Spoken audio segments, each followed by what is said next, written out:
Movie start होती है तो हम कार्ल को ड्रोन के जरिए टेरेसा को डराते हुए देखते हैं। टेरेसा उस पर गुस्सा होती है और उठ के जेसिका के पास चली जाती है, जिसकी तबीयत बहुत ज्यादा खराब होती है। वो उसके पास बैठ कर हॉरर स्टोरी पढ़ रही होती है, तभी जेसिका उठ के बैठ जाती है। उसका फेस दूसरी तरफ होता है, लेकिन वो टेरेसा की बुक ऊंची आवाज में पढ़ना शुरू कर देती है। टेरेसा बहुत डर जाती है और उसे मुंह बंद करने के लिए कहती है। तभी जेसिका की तबीयत और खराब होती है और वो बेड से गिर जाती है।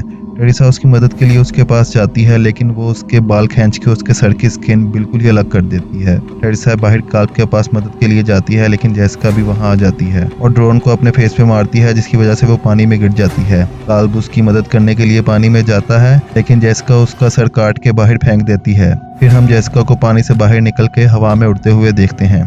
अगले सीन में हम बेथ को बाथरूम में प्रेगनेंसी टेस्ट करते हुए देखते हैं, जिसके बाद वो अपनी सिस्टर एली को मिलने के लिए उसकी बिल्डिंग में जाती है। एली अपने बेटे और 2 बेटियों के साथ रहती है। अब हम एली और ब्रिजे को बातें करते हुए देखते हैं और रूम में डैनी म्यूजिक प्ले कर रहा होता है और उसकी छोटी बेटी डॉल का सर काट रही होती है। ब्रिजे एली से कहती है कि मेरी शर्ट गंदी है, आप इसे वॉश कर दें। तभी डोर नॉक होता है। जेक और स्कॉट, जो कि उसके नेबर्स हैं, ब्रिजे को मूवी देखने के लिए बुलाते हैं, लेकिन वो उन्हें मना कर देती है। तब कैसी मजाक में ब्रिजे को डॉल के सर से मारती है, तो वो उनसे खेलने लग जाती है, जिसकी वजह से उसकी स्टिक टूट जाती है और बहुत नुकीली चीज बन जाती है। ब्रिजे भाग कर डैनी के रूम में आ जाती है और रूम लॉक कर देती है। तब डैनी और ब्रिजे कैसी को पकड़ कर उसे तंग करने लग जाते हैं। डोरबेल बजती है तो एली डोर ओपन करती है, लेकिन तभी बेथ उसे डरा देती है। फिर वो दोनों हक करते हैं और अंदर आ जाते हैं। बेथ बच्चों से बात करती है और हमें पता लगता है कि इस बिल्डिंग की हालत बहुत खराब है और उन्हें 1 माह में ये बिल्डिंग खाली करनी है। और इस बिल्डिंग में पहले कभी बैंक भी हुआ करता था। एली और बेथ आपस में बात करते हैं तो एली उसे बताती है कि उसका हस्बैंड उसे छोड़ कर जा चुका है।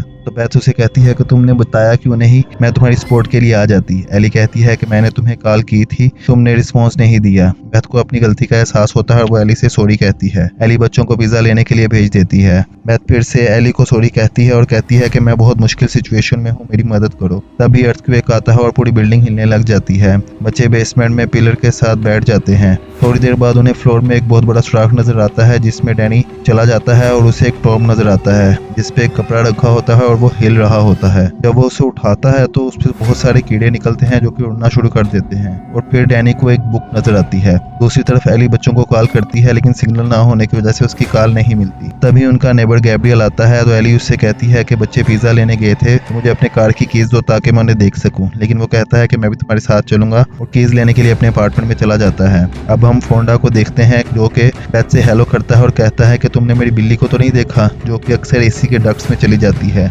गैब्रियल कीज लेके आता है कि तभी लिफ्ट खुलती है और बच्चे उसमें से बाहर निकल आते हैं। एली उन्हें हक करती है और वो अपने अपार्टमेंट में चले जाते हैं। डैनी अपने टेबल पे बुक रखता है, जो कि उस पर मौजूद टीथ की वजह से लॉक होती है। वो उसे खोलने की कोशिश करता है, लेकिन वो नहीं खुलती। तभी उसकी फिंगर कट जाती है और खून के ड्रॉप्स उस बुक पे गिरते हैं, तो वो बुक खुद ही खुल जाती है। वो बुक को देखता है तो उसमें बहुत सी डरावनी पिक्चर्स बनी होती हैं, जिसे देख के ब्रिजे डर जाती है और बुक बंद कर देती है। वो डैनी से कहती है कि इसे अभी नीचे रख के आओ। डैनी कहता है कि मॉम ने अभी हमें नीचे नहीं जाने देना। ब्रिजे कहती है तुम सुबह ये पहला काम करोगे कि इसे इसकी जगह वापस रख के आओगे। बेथ कैसी को बात देने के लिए टैब भरती है और कैसी से मजाक करती है कि उसका हाथ किसी ने पकड़ लिया है। तभी उसके पेट में दर्द होता है तो कैसी उसे हक करती है और हौसला देती है। डैनी टेप चलाता है तो उसे एक फादर की आवाज आती है, जो कि चर्च में मौजूद लोगों को एक बुक के बारे में बता रहा होता है और कहता है कि मैं इसकी सीक्रेट लैंग्वेज पढ़ सकता हूँ। सब उस पर गुस्सा होते हैं कि तुम पागल हो क्या, इसे बुक ऑफ डेड किसी वजह से कहा जाता है। टेप खत्म हो जाती है। दूसरी तरफ एली कपड़े वॉश करने के लिए लिफ्ट में जा रही होती है। डैनी जल्दी से दूसरी टेप चलाता है तो हमें फादर मार्कस की आवाज आती है, जो कहता है कि मुझे चर्च की मैनेजमेंट ने इसे पढ़ने से मना कर दिया है, अब इसे मैं घर ले आया हूँ और पढ़ने लगा हूँ। फिर वो एक अजीब जुबान में उस बुक को पढ़ता है, लेकिन तभी स्पीकर की आवाज से बुक के पेज हिलने लग जाते हैं और कोई इवल एंटिटी उस बिल्डिंग की तरफ आती है। एली ग्राउंड फ्लोर पर आती है तो वो एंटिटी एली को उठाकर वापस लिफ्ट में फेंक देती है और कोई चीज उसे पकड़ कर उठा देती है। लिफ्ट बहुत तेजी से ऊपर जाती है और अचानक रुक जाती है, जिससे एली बहुत जोर से गिरती है। तभी बुक पर हमें एक चुड़ैल की पिक्चर नजर आती है। एली को होश आता है तो दरवाजा खोलने की कोशिश करती है, लेकिन उसे फील होता है कि कोई चीज उसके साथ मौजूद है। वो उसकी एयरिंग खींच कर उसके कान से निकाल देती है, जिसकी वजह से एली को बहुत दर्द होता है। उसे फील होता है कि उसके पीछे कुछ है। जैसे ही वो पीछे मुड़ने लगती है तो वो चीज उसे थप्पड़ मारती है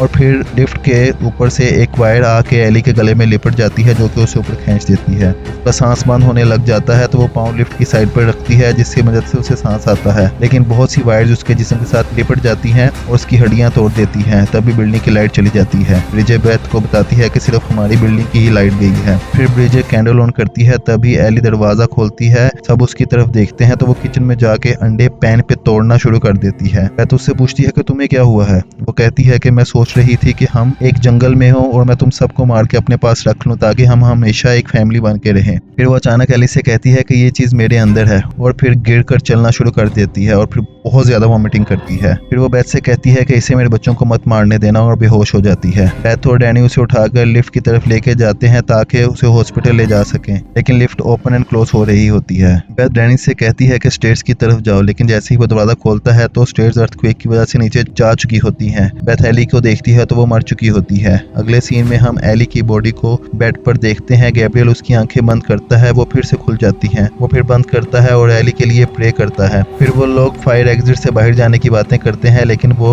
डोर लॉक होता है। अगले सीन में बेथ एली के पास आके बैठ जाती है और अपने दिल की बातें करती है ताकि दिल हल्का कर सके। वो कहती है कि मुझे यकीन नहीं आ रहा कि मैं तुमसे अब कभी बात नहीं कर सकूंगी, लेकिन बेथ के फोन पे एली का मैसेज आता है कि मैं जिंदा जल रही हूँ, मेरी मदद करो। वो पीछे देखती है तो एली की आईज ओपन होती है और एक मक्खी उसकी आंख पर आके बैठ जाती है। तब एली आंखें झपकाती है और उठकर बैठ जाती है। बच्चे भी उस रूम में मौजूद होते हैं और एली को देखकर हैरान हो जाते हैं। बेथ एली के गाल पे हाथ लगाती है तो वो जल रही होती है। वो सब मिलके एली को पानी में डालते हैं और ब्रिजे आइस लेने के लिए जाती है। तब अचानक एली छत के साथ चिपक जाती है और बहुत जोर से चीखती है। ये चीख फ्लोर में मौजूद सब लोगों तक जाती है और फिर एली टैब में गिर जाती है। वो फिर से टैब से बाहर निकलती है और रेंगना शुरू कर देती है। बेथ डैनी को लेके बाहर आ जाती है। तब एली बाहर निकल के मुस्कुराती है और उसके हाथ में शीशा होता है जिससे वो बेथ पे हमला कर देती है और उसे उसके हाथ में गाड़ देती है। ब्रिजे चिल्लाती है कि मॉम बस करें, लेकिन एली उस पर भी हमला कर देती है। वो स्क्रू लेकर पहले अपने सर में मारती है, फिर ब्रिजे की आंख में मारने की कोशिश करती है, लेकिन वो मुंह साइड पे कर लेती है। इससे स्क्रू उसके गाल पे लगता है। तभी डैनी चेयर लेके एली को मारता है और वो दूसरे रूम में गिर जाती है। उस फ्लोर से सब लोग उनके अपार्टमेंट में आ जाते हैं। एली कहती है कि अब किसकी बारी है और वो इनी मिनी माइनी मो खेलना शुरू कर देती है। उसकी फिंगर कैसी पे रुकती है। तभी गैब्रियल पीछे से एली को आवाज देता है तो वो उस पर भी हमला कर देती है और उसकी आंख को मुंह से काट कर निकाल देती है। फिर उसे फेंकती है जो कि जेक के मुंह में चली जाती है, जिससे उसका सांस बंद हो जाता है। बेथ भाग कर दरवाजा बंद कर देती है। एली दरवाजे पे सर मारती है, लेकिन बेथ बच्चों की मदद से दरवाजे के आगे अलमारी रख देती है। थोड़ी देर बाद जब वो लेंस से बाहर देखती है तो एली स्कॉट के पीछे भागती है और उसे मार देती है। तब गैब्रियल उठ के दरवाजे पे दस्तक देता है कि मुझे अंदर आने दो। तभी एली अपनी नाखून से उसका गला काट देती है, लेकिन एली उसे भी मार देती है और फिर दरवाजे से बेथ को देखने लग जाती है। बेथ बाहर हेल्प के लिए आवाज देती है, लेकिन कोई उसकी आवाज नहीं सुनता। ब्रिजे डैनी से लड़ती है कि तुम्हारी गलती है, लेकिन बेथ उन्हें लड़ने से मना कर देती है। तब डैनी बेथ को वो बुक दिखाता है और बताता है कि जब मैंने टेप ऑन की थी तब से ये सब शुरू हुआ है। ब्रिजे उठ के किचन में जाती है और अपना फेस देखती है। तभी बुक फिर से हिलती है और ब्रिजे के मुंह से खून निकलना शुरू हो जाता है। केसी अकेली होती है तो एली उसे आवाज देती है। वो दरवाजे पे जाके लेंस से देखती है तो एली उसे देख रही होती है और वो कहती है कि तुम तो मेरी प्यारी बेटी हो, दरवाजा खोलो। दूसरी तरफ ब्रिजे पानी पीती है तो उसे उल्टी आ जाती है। इधर कैसी दरवाजा खोलती है तो एली हाथ डालकर उसका गला पकड़ लेती है। उसके चीखने की आवाज सुनकर डैनी और बेथ उसकी मदद को जाते हैं और बहुत मुश्किल से केसी को बचाते हैं और फिर दरवाजा बंद कर देते हैं। जब वो वापस आते हैं तो ब्रिजे किचन में गिलास खा रही होती है और बेथ पर हमला कर देती है।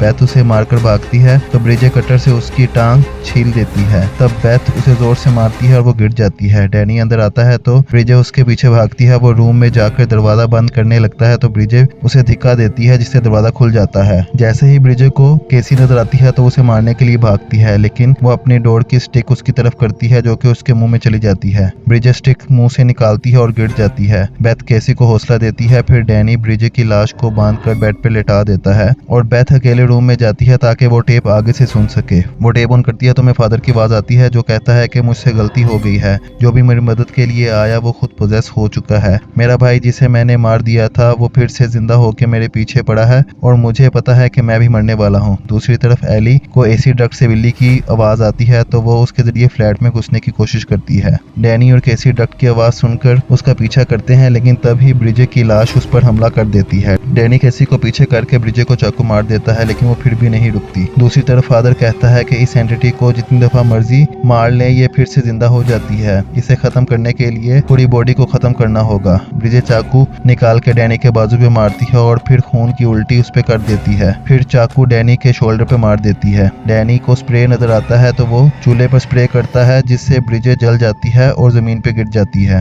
फादर बोलता है कि मैंने इन्हें कट करके भी फेंका, लेकिन ये फिर से वापस आ गए हैं। इस फोर्स को कोई भी नहीं रोक सकता। तभी हम एली को ट्रक से भी निकलकर बेथ के पीछे दीवार पर चलता हुआ देखते हैं। बेथ को एली नजर आती है तो वो पीछे हट जाती है और एली पर हमला करती है, लेकिन उसे कुछ नहीं होता और वो बेथ को उठा के बाहर फेंक देती है। डैनी भी बाहर निकलता है और वो गिर के मर जाता है। एली बेथ को पकड़ के गिराती है और कहती है कि मैं तुम्हें और तुम्हारे बच्चे को अपने साथ हेल में लेके जाऊंगी। वो अपना हाथ बेथ के पेट में गाड़ रही होती है कि केसी सीजर उसकी तरफ फेंक देती है। बेथ वो सीजर उसके सर में मार देती है। बेथ केसी को लेके बाहर जाती है, जहाँ हर तरफ लाशें पड़ी होती हैं। वो इमरजेंसी डोर खोलने की कोशिश करती है, लेकिन वो नहीं खुलता। तभी उसे फोंडा की गन नजर आती है। वो उसे दरवाजा खोलने के लिए शूट करने लगती है, लेकिन एली उस पे हमला कर देती है, तो वो गन से उसे शूट कर देती है, जिससे उसकी टांग उड़ जाती है। अब एली केसी से कहती है कि मैं तुम्हारी मम्मी हूँ, मेरे पास आओ। वो कहती है कि तुम मेरी मम्मी नहीं हो। फिर वो बेथ से कहती है कि मुझे मेरे बच्चों से दूर ना करो, लेकिन बेथ उसे गन से मारने लगती है तो फोंडा उसका पाँव पकड़ लेता है, लेकिन गन चल जाती है, जिससे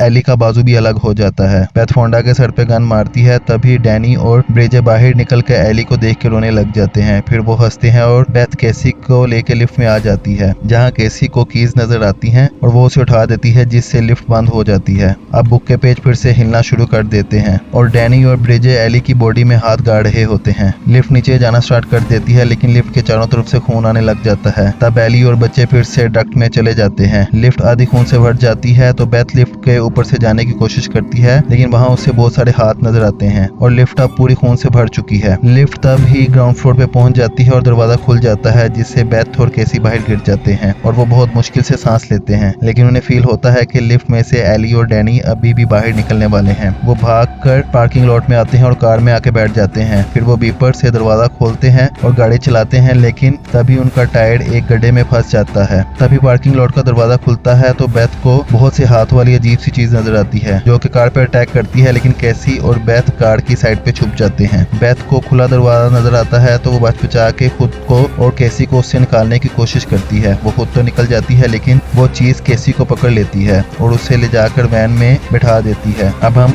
एली, डैनी और ब्रिजे को एक बॉडी की तरह बना हुआ मॉन्स्टर की शक्ल में देखते हैं।